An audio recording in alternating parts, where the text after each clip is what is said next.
If you're watching this right now, we need your help. Yeah, you. As you know, we release the YouTube version of the show every week, every Sunday night. And while we do appreciate the support you guys have given us, we do have a slight problem. And the problem is that we're not getting enough likes on our videos. We got videos that have hundreds of views and only a handful of likes. We got videos that have thousands of views and only a handful of likes. So we're asking you to hit the like button right now before you even watch the video. Why is that? Because YouTube has algorithms, and those algorithms have rules to where it says if a video is not getting enough likes, they bury it. They don't recommend it to other people, and other people cannot find out about the most infamous podcast on planet Earth, Super Duty Tough Work. That, my friends, is why liking videos is so important. Please just hit the like button. We don't ask much of you all, and liking the video is totally free. It goes a long way to ensure that me and Illogic can continue to make content like this. So if you haven't done it yet, hit the like button. If you've done it already, thank you. On with the show.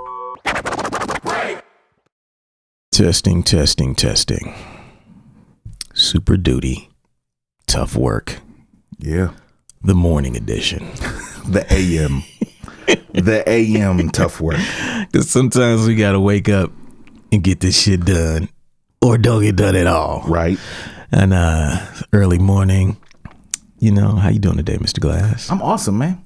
Good to hear. You're doing great. That's what the fuck is up. Doing man. fabulous. So it's a nice day outside. Mm-hmm. Not too hot. We get that cool fall weather is here. Yeah, it's coming. Time to get my sweater game up. Yeah. Like nice long sleeve tee weather. You already know. Jacket season is upon us. Yes, it is. Get your jackets up, fellas. Yeah. You know, it's a key part of the wardrobe. Definitely is. You know, have you a couple joints, a light colored joint. Yeah.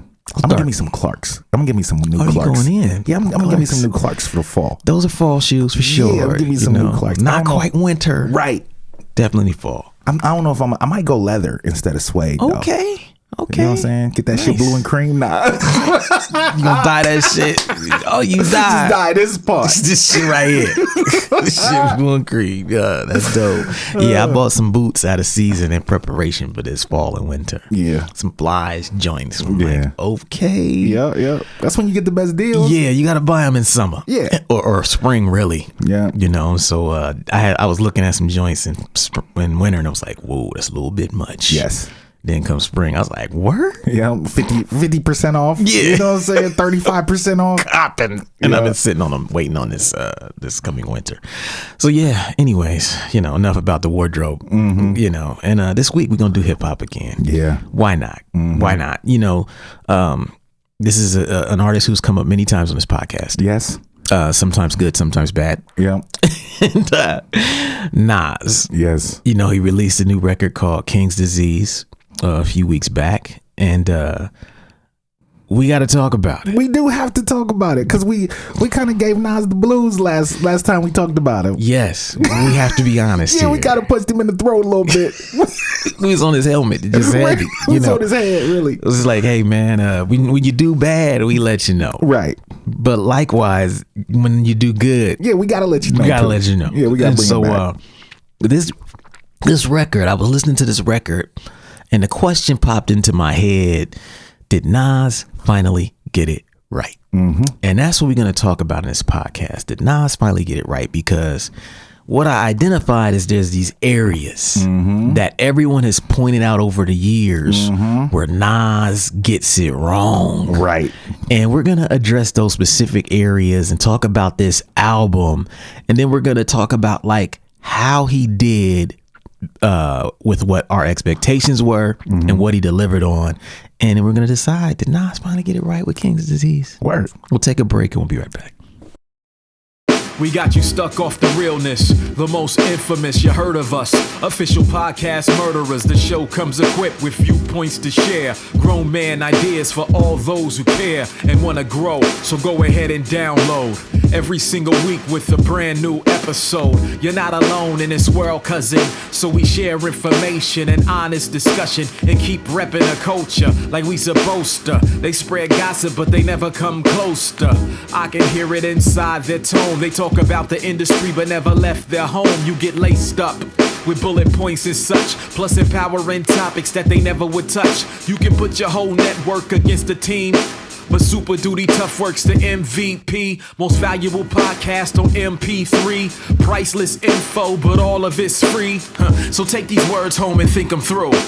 Super Duty Tough Work is coming at you. You are now listening to Super Duty Tough Work with your host, Blueprint. Raw and uncut. Adult conversations. No shucking, no jiving, and no bullshit.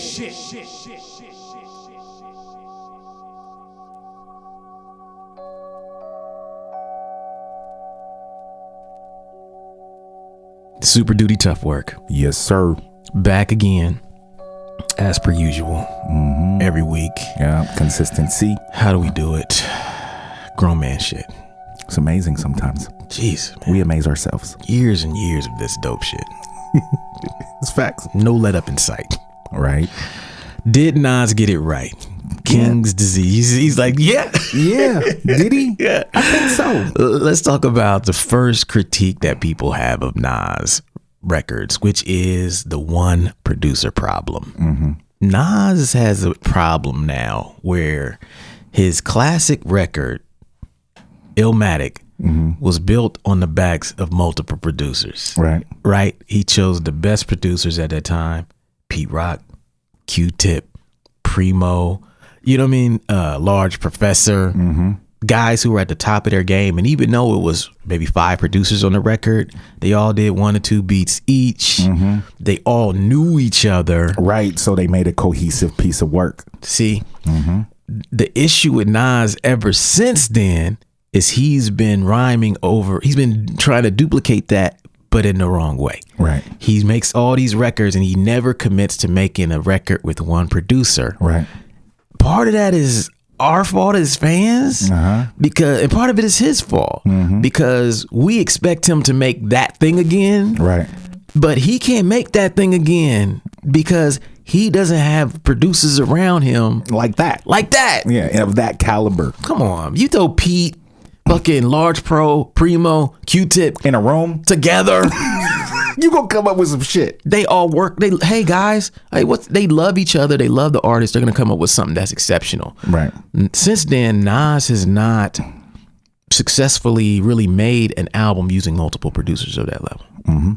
And this record, everybody has been clamoring for him to do a record with one producer. Yeah. They've been wanting him to do one with Primo. Right. I mean, that would be the one. Hey. But He didn't give us that. right. He gave us this record with Hit Boy. And I think he solved the one producer problem. Oh, he definitely did. Like when I saw that it was produced by one producer, I was like, oh, okay. Yeah. That's smart. You know what I'm saying? I mean, if you know, people that listen to my music, Yeah. all of my records are only one producer. True. You know what I'm saying? Like I've never gone, because one of the things that I always notice records with multiple producers is that unless it's something like Illmatic where all the producers know each other and they're kind of in a room together and, you know, kind of bunkered down, the records sound disjointed a lot of times. That's a fact. Like it doesn't sound like a cohesive piece of work, you know, to where, you know, especially if you're doing a concept record. Yes. You can't do a concept record with multiple producers unless they're working together. You know, this is why, you know, Kendrick's records work so well because there's a camp basically of producers. Now he'll get his Pharrell, you know, beat or some, but Pharrell is good enough to where it's like, okay, let me hear the record. Yes. I'm going to make something that fits. Yes. You know what I'm saying? As opposed to just picking a random beat because it's dope. And now I'm going to put it on my album because it's produced by the Neptunes. You know what I mean? Yes. You know, that's a completely different thing. So, yeah, like that problem, he definitely solved. And I think he picked a good producer that is modern. Yes. Yet still has his foot. He knows who Nas is. Exactly. You know what I'm saying? So he knows how to make beats that would fit, you know, today, but still good for Nas. Yeah, I agree. And I was going to say the same thing you just said at the end, Zach. The issue with Nas picking all these other producers in the past was he did it because he wanted to get these different sides of himself out, but he couldn't find a producer who could make all of those different styles of beats until this record. Hit Boy is capable of making some grimy underground shit that sounds sampled. He's capable of making some bouncy shit that sounds like it should be on the radio. He's capable of making some smooth R&B shit. Right. He has all of those in his arsenal. And Nas has songs like that in his catalog. Right. And so you need a producer like that. And with this record, Nas finally found a guy who could do everything he wanted to do, and he didn't have to go to 30 different producers. Right. And in doing so, he solved his problem of having these disjointed albums that weren't cohesive. Yeah, with the one hit. Yeah, with the one hit. Yeah, with the one hit and the one underground joint. Yeah. And then we just hate the rest of the record. Like, this just sound, you just gave us this underground joint to please us. Yeah. You gave us this club thing to please the people who only know you, the casual fans. Yeah. And now everybody's mad. This record, he actually covered all the bases without sounding like he was trying, simply because it was all from the same producer. Right. So I think he solved that one. Yeah. Yep. So that's number one.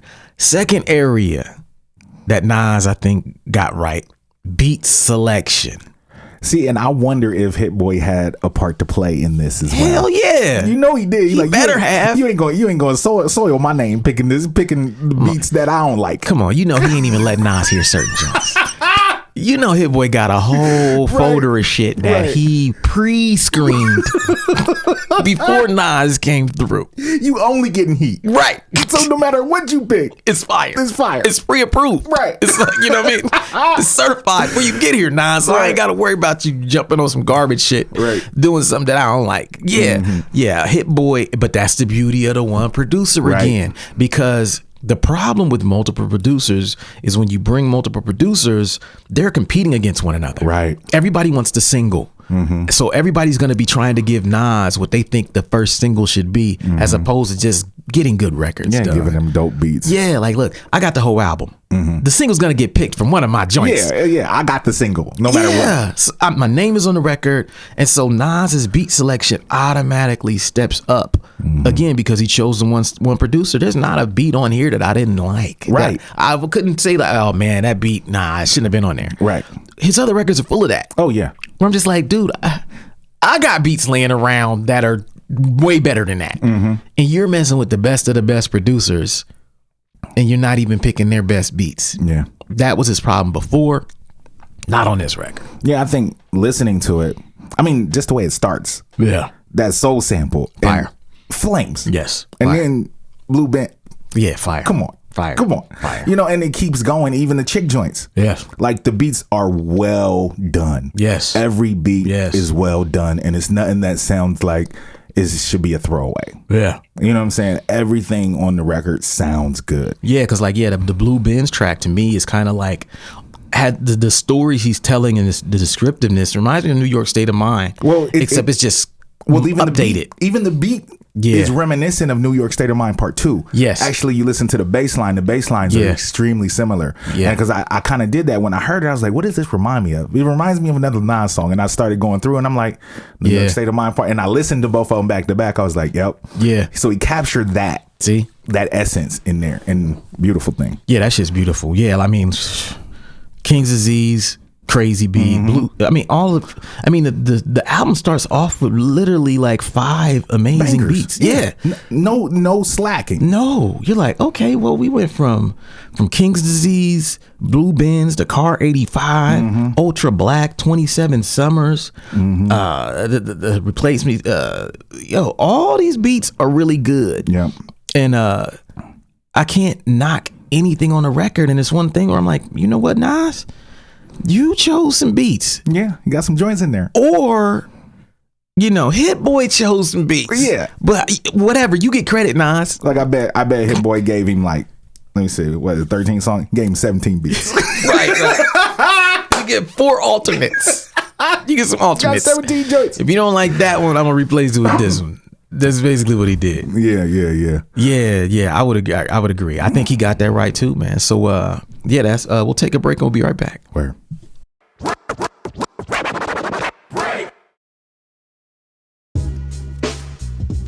for the last year. I've been telling y'all, new book coming soon. The new book is coming soon. The new book is coming soon. Proud to let y'all know the new book is finally here. It's pre-ordering right now on waitlist.net. The new book is titled The 10 Traits of Successful Hip Hop Artists, and it will be out officially on Tuesday, October 13th. In the book, I use interviews, album lyrics, anecdotes, and everything else I could get my hands on to reveal 10 traits that have defined the success of some of the dopest hip hop artists of all time. From Jay Dilla to Rock Marciano to Murs to Mr. Dibbs to 50 Cent to the RZA, Slug from Atmosphere, Evidence, Tech 9, De La Soul, and many, many, many more. If you rock with me, I need you to go to waitlist.net right now and pre-order your copy. Talk to y'all soon. Peace.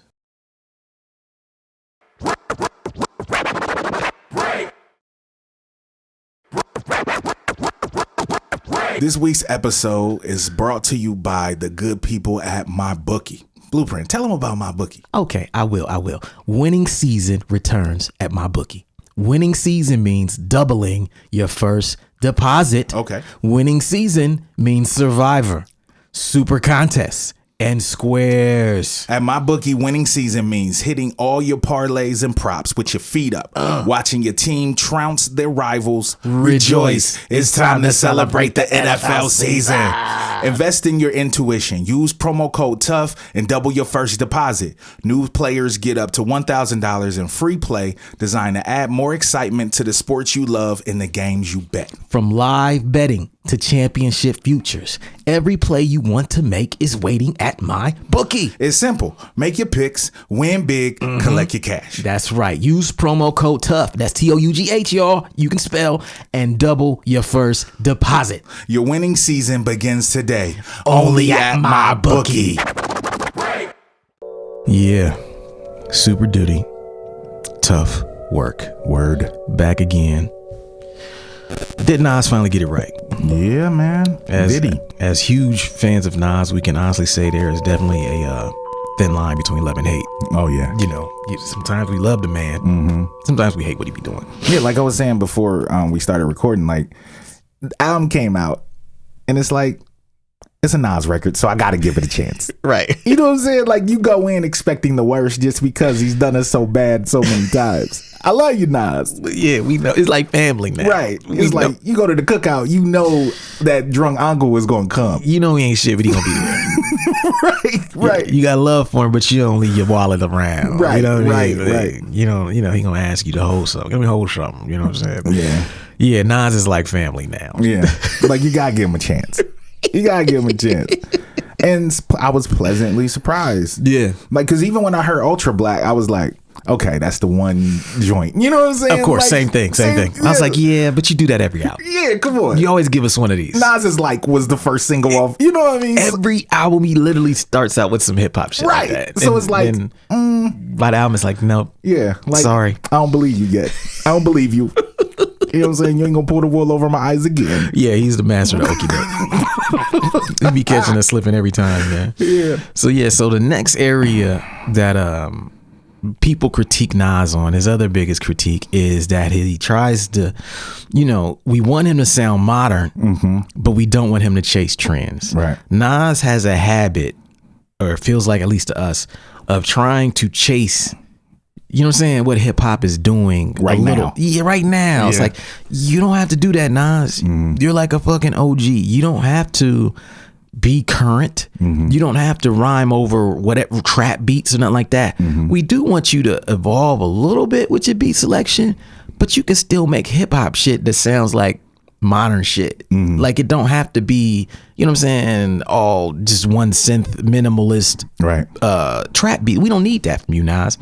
This album, he actually did a great job at sounding modern, but not sounding old school, not sounding like he was chasing trends either. It's like a fine line. Very fine. And he walked the line, and there's a point on this record where I think he does it really well. Like, he goes from The first 4 songs, King Disease, Blue Benz, Car 85 to Ultra Black.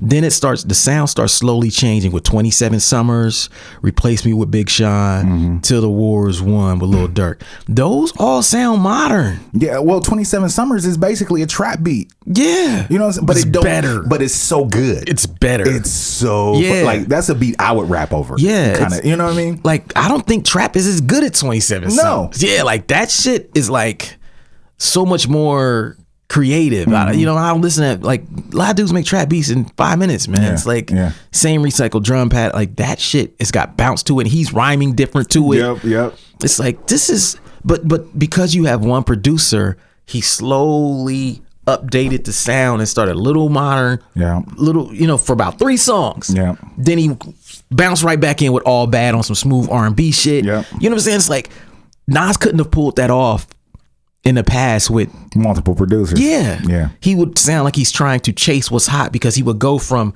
Nas is like to whatever, Hate Me Now or some shit like that. You'd be like, where are we going, Nas? These songs don't even, there's no transition. Yeah. It's not smooth. And that's because the producers didn't have enough control to slowly take him places. It's a journey. It's like, oh, this record is going different places. By the time by the time you get to the songs where he sound a little more modern, it's okay. It's fine. It's okay. He earned that. Yeah, it's okay. But they're well done as well. Yep. Like, that's the good thing about this record. Like, one of my main complaints about the record was that there's too many chick songs for me. Yeah.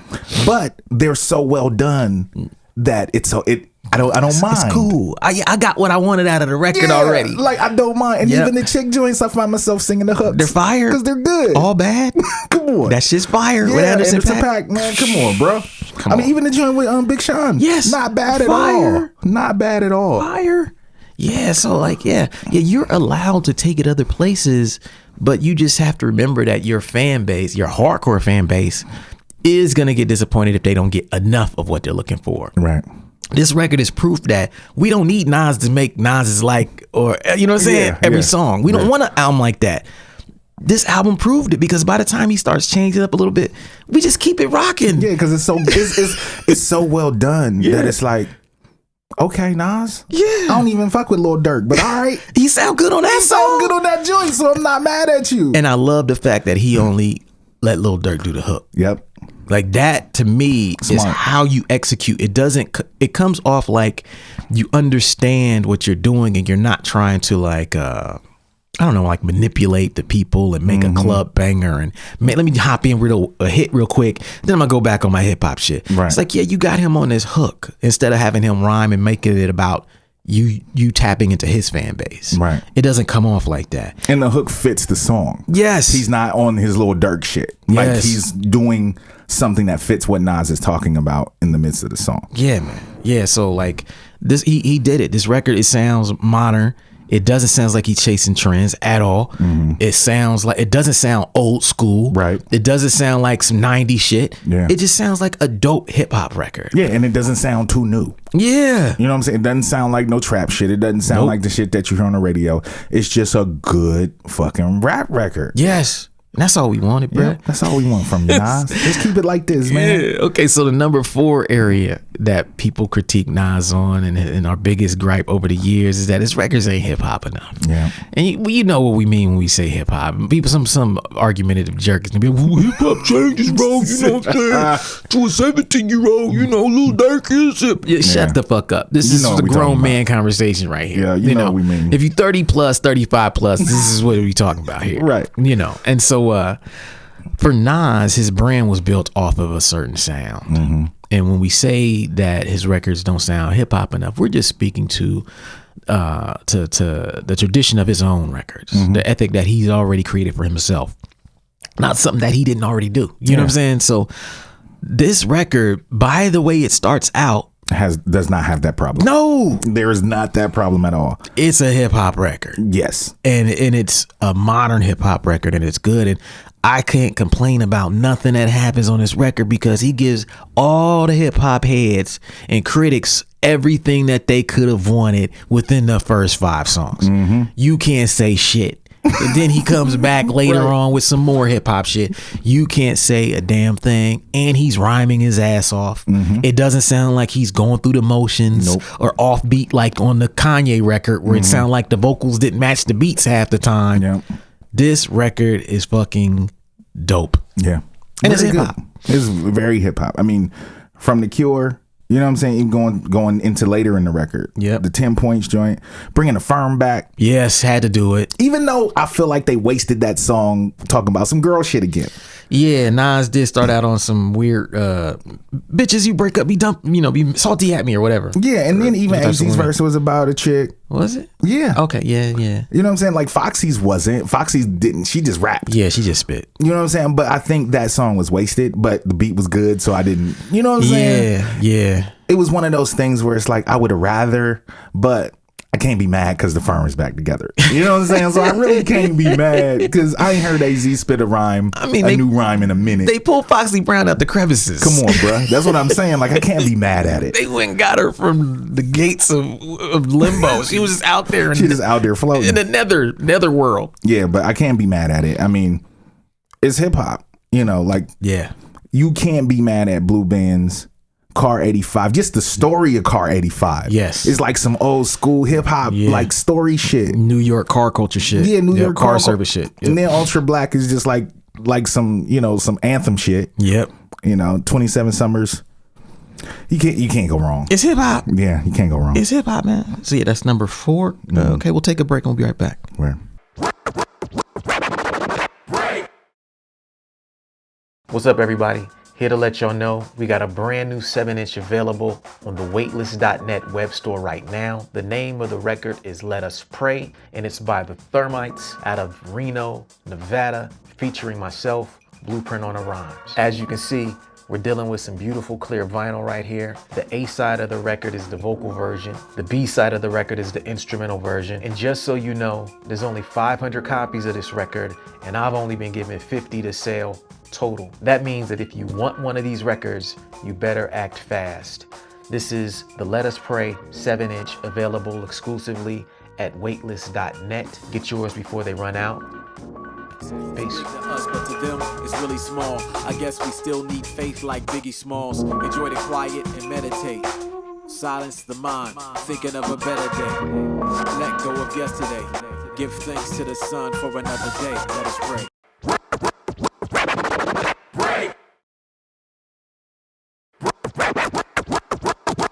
Today's episode is brought to you by the good people at MyBookie. Winning season returns at MyBookie. Winning season means doubling your first deposit. Winning season means Survivor, Super Contest, and Squares. At MyBookie, winning season means hitting all your parlays and props with your feet up, watching your team trounce their rivals. Rejoice. It's time to celebrate the NFL season. Invest in your intuition. Use promo code TOUGH and double your first deposit. New players get up to $1,000 in free play. Decide to add more excitement to the sports you love and the games you bet. From live betting to championship futures, every play you want to make is waiting at MyBookie. MyBookie! It's simple. Make your picks, win big, collect your cash. Get that money, dog. Use promo code TOUGH and double your first deposit. Double up, fam. Your winning season begins today only at MyBookie. All right. Word. 2 more critiques of Nas' record. First one. Next one. The content. Yes. While we love Nasty Nas, a lot of us don't like, mafioso Nas. That seemed to be the turning point in his career, was when Nasty Nas got evicted and mob boss Nas took over the block. Yeah. You know what I'm saying? Yeah. And he started wearing them pink flamingo suits and shit. And it's just like, okay, Nas, where we going with this? What are we doing? You crime boss now. Yeah. Oh, you want to live in Miami now? Yeah. Come on, man. Like that, he always had this inner struggle between, the street Nas and the mafioso Nas. And I kind of feel like this record, I didn't feel that struggle at all. No. The content was very mature. Very mature and very direct Yeah. like purposefully done. Yes. To fit a certain narrative, to point in a certain direction. And he talking to the community, man. Come on, man. He talking to us. Yeah. He talking to us. Like, this is what I think 444 should have been. Oh, okay. You know what I'm saying? Is it better record than 444? Yes. I think so. In my opinion, yes. I think it's got more replay value than 444. Very much so. Like 444, honestly, when I heard it, I was disappointed. I hate the mixing on that record. I didn't like I was The kind of beat upset at sequencing the is beat not- sequencing and the beat choices, content, not so much. But I'm saying, like, this is what I wanted 444 to be. Well, you know, every time Jay is trying to make a quote unquote conscious record, he's really trying to be Nas. Yeah. You know what I'm saying? I mean, let's keep it funky. Let's keep it funky. Call a spade a spade. Call it what it is. He been trying to be Nas when he gets on that. Yeah. For a guy who said, you know, what the fuck, you trying to kick knowledge? Who tried to ridicule Nas for Right. kicking knowledge. Jay been trying to kick a lot of knowledge the last 3-4 records. Yeah. You know. It's true. Sounding like fake Nas records. It's true. But that's a whole nother episode. It's a whole nother conversation. Whole nother conversation. But it's true though. Like, I think this is like the content. I mean, it kind of puts you in that mindset of, you know, Fonte's record. Yeah. You know what I'm saying? And even the Little Brother record, like more, you know, Rhapsody's record, like more adult content, not really geared for the younger generation. Right. Like, they should listen to it. Yeah. But, you know, it's not really made for them. It's made for the 20, 25 to, you know, 25 and up crowd of black people. Yeah, and it's not preaching. No, it's not preaching. It's not preaching. It's just grown ass music. Like on this, the definition, that song where he says, you know, he's talking about the gender war and he says, you know, it's got the lines, and what the fuck is up with Gayle King? Shirley Chisholm wouldn't play the victim. Eartha Kitt would have been finished with him. Yeah. He's smacking them, man. He talking some things. Talking that shit, man. He's saying some things. That's the shit I like to hear. He's saying some things. Definitely saying. And even Till the War is Won, like, you know, as much as I'm not so much a fan of, you know, a lot of the things about the women's movement sometimes. Yeah. Like the way that he structures that song, it's beautifully done. Yes. Beautifully done. Yeah. Because he's basically saying, like, why are black men and black women at war with each other? Yeah, we shouldn't be. We shouldn't be. We ain't got nothing else going on. We need to be on the same page. Yeah. And that song kind of says, look, man, like, we got to cut this shit out. Yeah, put the shit down. Yeah, put the shit down and let's fucking work together, because we're nothing without each other. Yeah. We need each other. Yeah, and this war, you know, is driving us apart. I think it's very smart. It's not heavy-handed the way he did. He did it very smooth, you know what I'm saying? But yeah, the album is full of mature content. And I think that in the past, we definitely had a big critique of Nas of saying, man, look, come on, man. You trying to sound like some shit. You too old to be rapping about this shit. You too old to be rapping. Same with Jay. Like, that's, you too old to be rapping. What you doing? Yeah. What you doing? You grown, you got kids. You know what I'm saying? Like, you married, come on. You're not living that no more. You're not on the corner no more. You ain't slinging them keys. And Jay will still act like he's selling keys. Oh, come on, bro. He still has lines about I'm selling coke and doing this and that. It's like, no, you're not. Come on now. No, you're not. You're selling fucking like, you are streaming services. Yeah, you're a multi-millionaire. Yeah, you know you're a what fucking I'm billionaire, damn near. You know, it's just like, it's okay to update your content as your life gets better. Yes. And many rappers struggle with this. And maybe Nas and Jay are the first two guys who have been around long enough and are still viewed in the top of the art form to have to really confront that issue. Yeah. How do you mature as an artist when you had a history of talking about these things in the past, but your life no longer reflects that? You know, you can't talk about shooting up shit. You can't talk about, you know, selling drugs. You're not a mafioso crime boss no more, Nas and Jay. So how does your music reflect that? I think Nas does a better job than most people. This record, he finally got it completely. Oh yeah, but Nas he's been trying to make that transition slowly. You know, even with the I Know I Can song from back in the day, like doing songs like that shows that he was in a different place mentally, where he knew he had to make some more uplifting things and talk about some things that mattered. You know, but it just wasn't done as well. You know what I'm saying? Like on this record, it sounds like he kind of threw caution to the wind, was like, I'm just gonna be me and see how that works. Yeah. You know what I'm saying? Like I got one producer. I don't got to worry about going to multiple studios to do this and do that. I got one producer.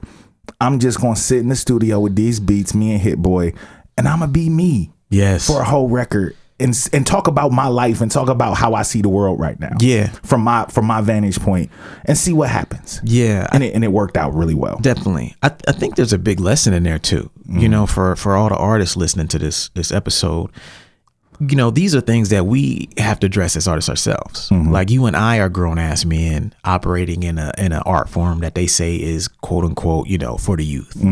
But we still are successful, quote unquote, relevant. You know what I'm saying? Right. And our content is mature. I think a lot of younger artists, if you're listening to this, you may feel some pressure right now to keep up with your peers, to say what everybody else is saying, to talk about things that you may or may not be living for the sake of getting people's attention. And it does suck that the average casual rap fan only cares about that shit. Right. That shit's whack. That you feel that pressure to talk about certain things.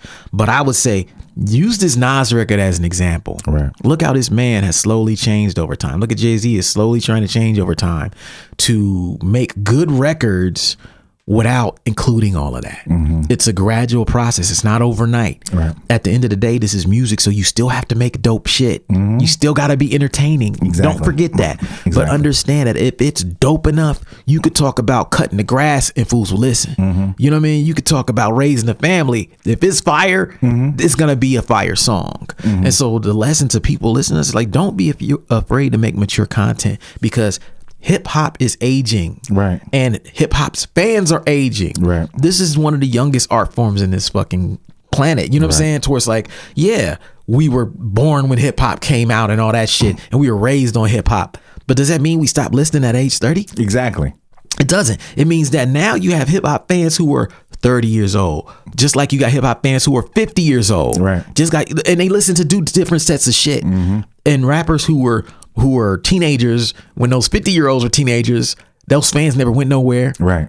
They still love a good rap song. Yep. And so the same thing will happen to the next generation of artists. And the gap now, that if you're 20 and you're rapping now, don't take for granted that you might still be doing it at 40 if you're dope. Right. Yeah, if you're good enough, and you can't be talking about the same shit that you was talking about when you was 20, when you're 40. Yeah. Because if you still doing the same shit you was doing when you're 20, when you're 40, it's a problem. Yeah, red flags. Yeah, red flags. You should not be doing that. Things should be getting better. The shit you rap about should change every few years as your life changes. You know, it's no different. Shit, I have rap songs in my catalog about drinking and doing all kind of goofy shit, partying. They're not in my later catalog now, though. Right, because your life has changed. My life has changed. Yeah. It's different. So, but I think my records are still entertaining. Right. But that's the challenge. And understand that there will always be a fan base for you. And you don't have to necessarily chase the same thing that everyone else is doing.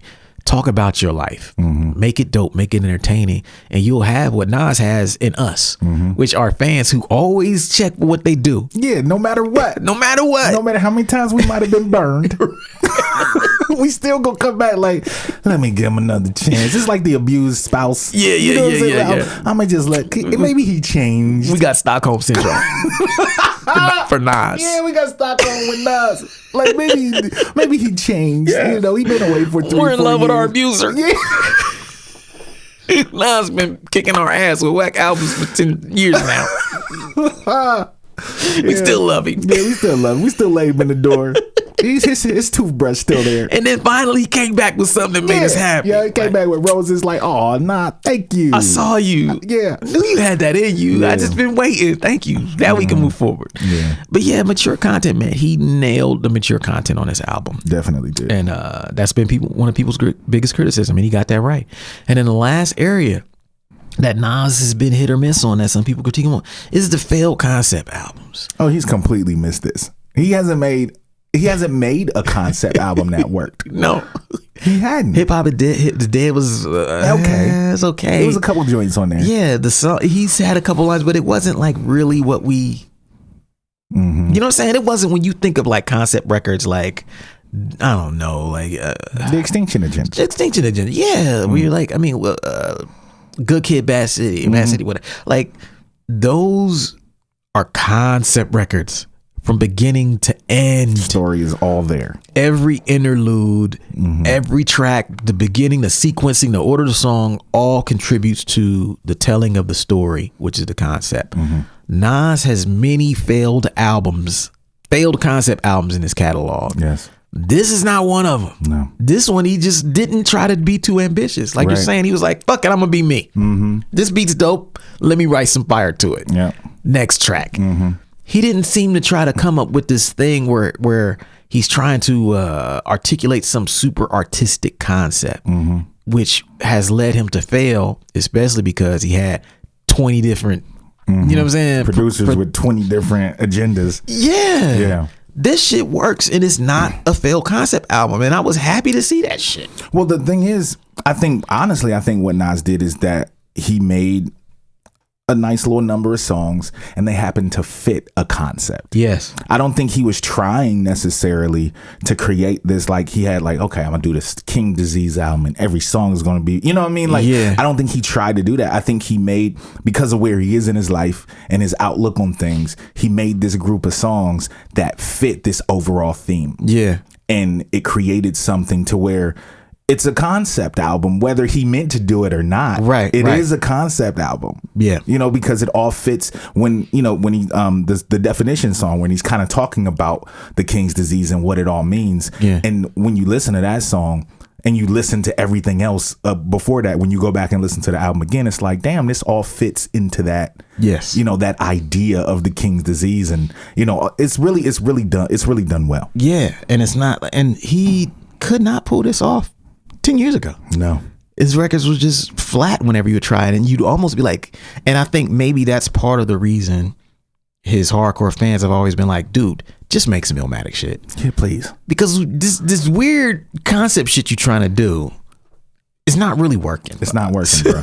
So just make some simple, straightforward shit. And you're making us mad, Nas. You're pissing us off. You're doing too much. Doing too much. You don't need all that shit. We tired of listening to these records. Yeah. And because the first single was fire. You put the title sounds dope. Yeah. Then we get the album, you're like, man, come on, bro. This record, it is dope. This ain't fire. You ain't even try on this shit. Yeah. You know, and so he nailed it, man. Yeah, he definitely did. And so, like, you know, those are the 6 categories. And if I go back, and this is how we judge this dude, like, these are our biggest critiques. This is the biggest critique: the one producer problem, the beat selection problem. You know, we want him to be modern, but we don't want him to chase trends. You know, his records don't sound hip hop enough. His content ain't mature, and his concept albums don't work. He got all those right. All of them. And so, to answer the question, did Nas finally get it right? Yes. Yeah. This is the first Nas album I listened to multiple times since it came out. Oh yeah. Yeah. Like, it's been so long since that's been like, since a Nas album had replay value. Yes. To where I want it to go back. Like, I'm getting in the car and it's like, yo, I'm gonna put on that Nas. You know what I'm saying? Like, all over again. Yeah, like, I'm starting from the jump. Again. I want to hit Blue Benz right now. Right. You know, like, it's been a long time, and I've listened to this record probably like 4 or 5 times since it came out. Yeah, I took it on a bike ride, and that's when I was like, oh, okay. Yeah, he did it. He got one. He did it. He got one. Because, you know, it take a special type of record to go on a 20-mile bike ride on. I was dipping like, whoa. This is dope. You got one, Nas. I'm like, this might be the bike joint for the next couple weeks. Just throw this on because it's not too long. Nope, it's good. It's got a nice ebb and flow. But you know what you need when you buy, you need everything that's just like rah, rah, rah. You know, you go through some parts where you be like damn near in the woods. Around serene shit. Yeah. Some smooth shit. Yeah, then you pop out, you know, get hyped for another track or two. But yeah, it's a dope record. I've listened to it quite a few times, man. I've at least, I want to say 6 to 10 times. Where? And I feel like you that I come back and it has replay value. Very much so. A lot of his previous records did not have the same replay value, and I think he's got it right, man. And if you're at home, if you haven't heard Nas King's Disease, if you like us, you're an old school Nas fan who's been disappointed, you know, multiple times, with his recent output and the records that just didn't work when they should have. You thought they would have, like the Kanye West one. This record is worth listening to. I would have to really sit down and rank it. I don't think I'm ready to rank it with his other records. Not yet. No. But it's up there. Yeah. It's up there. I could definitely rank it against his his last 10 years of albums. It's the best of the last 10 years easily. And so, then we'd have to go back and do another ranking, which maybe that's an episode in itself. Ranking it's top 5 Nas records. I'd say that. I gotta think, man. I gotta think now. I mean, I think it's top 5 because you think about Nas's catalog, he don't have 5 bangers. Nah. You know what I'm saying? Like, he'll have 5, like he got like 2 to 3. 2 to 3. So it's top 5 Nas records easily. I don't know. You know what I'm saying? Like, I don't know where it is, but it's definitely top 5. Okay, we're gonna have to debate this. This is gonna have to be another episode. Nas's catalog. Right. Yeah, ranking Nas's catalog and why. Right. So that's it for this week, man. If y'all at home, let us know what y'all think in the comments. If y'all heard the album, hit us up on SoundCloud, on YouTube, wherever you hear this at. Instagram. The gram. Hit us on the gram. We post video clips there every week. And we interact and engage on there. So if you don't follow us on Instagram, follow us already. And we want to thank y'all for y'all support. We'll see y'all next week. Peace.